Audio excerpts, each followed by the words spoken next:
Hello and welcome to the Illuminating Crossroads community. My name's Lisette, and today we're going to be looking into the new moon coming up in Gemini on June 6th, 2024.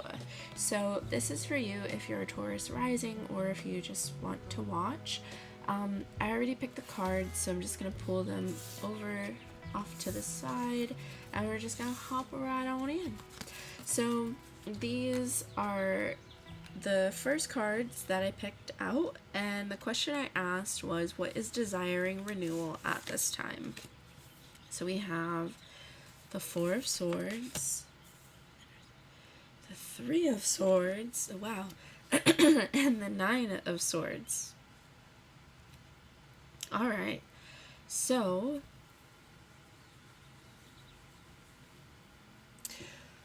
for this energy, that which is desiring renewal during this new moon in Gemini might be an invitation from self to come out of one's shell. We have the Four of Swords here, which this person is nested, their heart is mending. But we can see that in the Three of Swords, there was this, this breaking of the heart, or this, really just a lot mentally, maybe even emotionally, a lot of energy. And they're both in reverse, though, so it seems like this is not necessarily a space in which you are in now, but that you have been in. So at the time of this new moon, and reflecting on how you've given yourself time to tend to yourself, to nurture yourself, to recover from these denser emotions or experiences, what would it mean to invite yourself to come out of the mental experience of what has happened, and to invite yourself to notice where you are now, and honestly to maybe even celebrate how far you have come, even though it may have been really tough and it may have been hard to get to where you're presently at. Because the Nine of Swords is, it speaks to anxiety or being overwhelmed, and there's just all these birds representing this, maybe all these different voices or these thoughts that come into your mind that roam within the storylines, and sometimes that aren't even yours, that are voices of others, and then there's this judgment, this criticism of self, and all these different things. But we can see here in this card there's one bird that's white, and that is the voice that is the true line towards that which is liberating for self.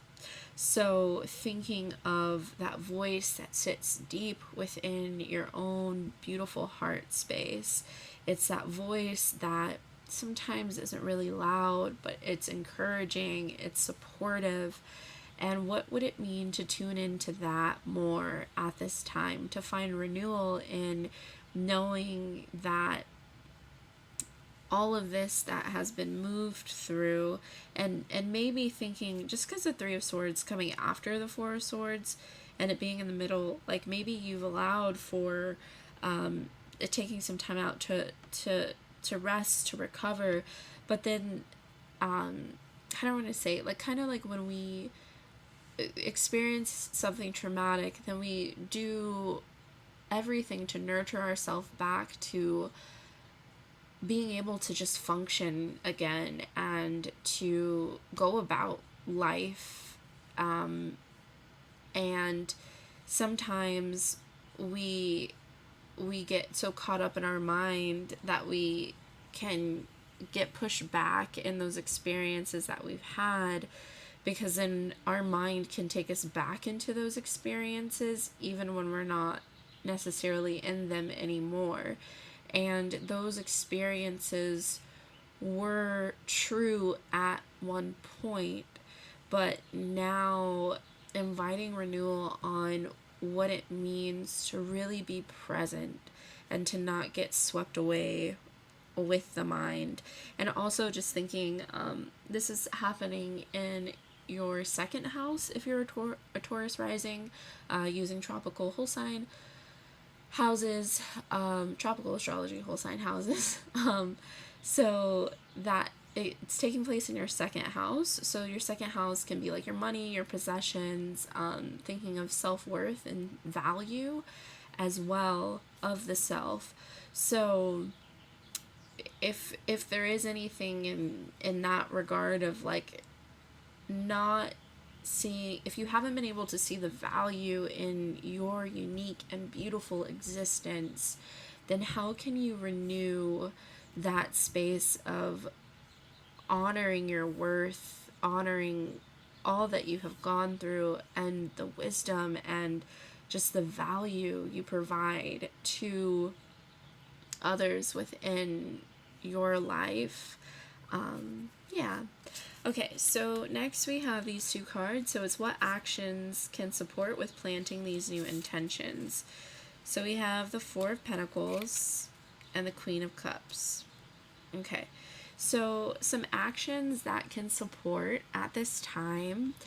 In looking at the Four of Pentacles, it honestly, I'm almost getting this vibe of like it might be supportive to share, like to share your story, or to even see like what would it be like to share resources or to gather that which like to gather that which would be supportive in a way that is not reaching and grabbing in a way that's like scarce of your resources, but that's just adding to all the beautiful resources that you've cultivated, and just really knowing and honoring and taking action towards that which you really cherish within your life, and allowing yourself to let go of some parts that may be a bit more materialistic in an expression of what is actually adding value to your life and what you find valuable and what you exude as the value of self.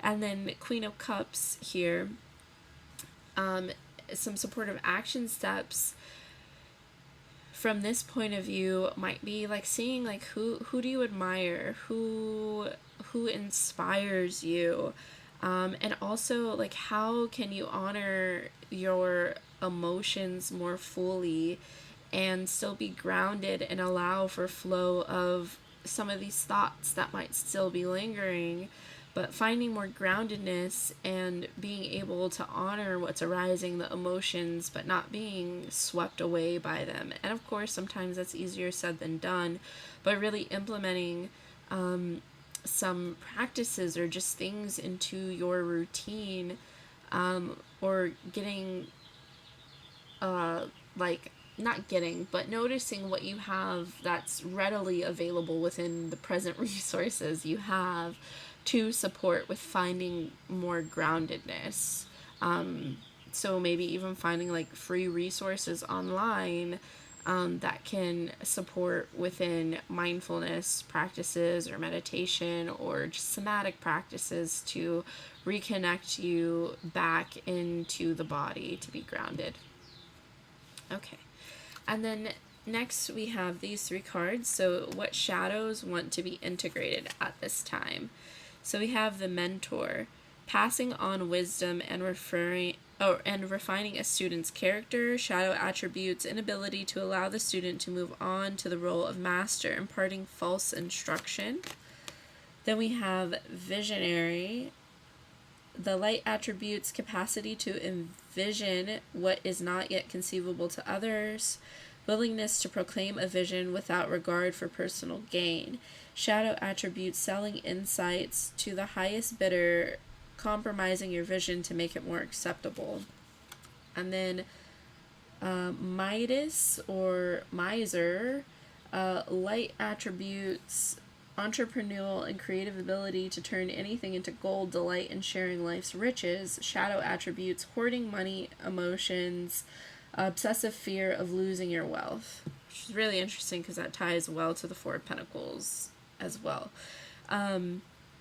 So in regards to these shadow aspects, like really thinking of integrity, and also not moving from a place that's from fear, and really honoring all that you've like let go of that has caused maybe some of these physical actions or gathering of resources that have been almost in an obsessive way.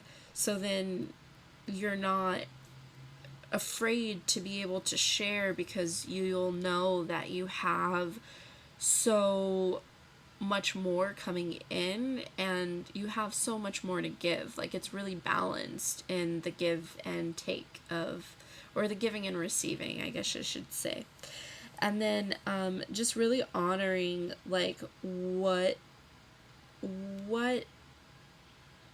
this visionary essence is for self. And this kind of, I think, feels like in tune with the Queen of Cups, right? So it's like being able to really honor this like emotional intelligence and maybe even these gifts that you have, but like not distorting things just to find more of a sense of worth, and to know that like what is coming to you naturally is already worthy. You don't have to distort it, be it knowledge that you're gaining, or wisdom that just flows to you intuitively, because Queen of Cups can be very intuitive, or even in you being empathic and you're feeling things. How can you honor what it is that's pouring into you and flowing through you, and acknowledging the wisdom, but not being swept away by it, and also like allowing for this purity of vision to come through, instead of it having to shift because of fear or worry or loss or lack or all those things. And then really honoring your ability to be creative, to find gratitude, and being able to share, to give, and not hoarding so much to oneself. So if you're seeing any of those attributes that might be expressed at this time, how can you just invite for acknowledgement and awareness, and within this next lunation cycle or gestation period, like really planting seeds to allow for more groundedness, to let go of some of those maybe habits or thought patterns that are not serving. Okay, so next we have these cards, and these are animal spirit advice for moving through these current energies. So we have embrace the in-between. We have squirrel spirit, believe in yourself. And then we have seahorse, watch and wait. Okay. And then we have giraffe spirit, see the bigger picture. Okay, so with these cards, for some supportive advice for moving through these current energies, it's, how do I want to say? So sometimes as we're moving from these spaces of shifting from more of these maybe fear or lack or scarcity mindsets, to finding more love, more abundance, more grace and compassion, that in between moment can feel so uncomfortable and just awkward sometimes. So really finding rootedness in knowing that this is a transitionary period. And when working with the new moon, I think sometimes we think that as soon as we set our intention, we're like, oh, okay, yeah, cool. All right, when's it coming? Where is it at? What's and this is just a friendly reminder, of honoring and nurturing these seeds of change that want to be planted. So really having faith in yourself to honor what it means to take action from a place that you are you're believing in where you're moving towards of what you want to do, and having patience and persistence, being consistent, being patient, being devoted towards these shifts and changes that you are wanting within your life. And when it gets overwhelming, or if it gets overwhelming, I should say, at all, then inviting yourself to zoom out to see the bigger picture, to really honor and celebrate again how far you have come, and to invite yourself to baby steps, one step at a time, not getting too overwhelmed, and not just getting swept away with just trying to survive, and really inviting what it means to live and to thrive, instead of being in a place of just desiring surviving out all cost. So really just having this more expanded awareness of what is possible and what can be. All right. So I do hope this reading was supportive for you. And if there's any thoughts or any of these energies spoke to you and you'd like to share, I'd love to hear it down below in the comments. But I am complete with this reading, so I hope it was supportive. And if you want to join the Illuminating Crossroads community, I'd love to have you. And I hope that you are able to work with all the beautiful gifts of energy during this time of the new moon in Gemini. So until next time, many blessings to you and much love. Bye!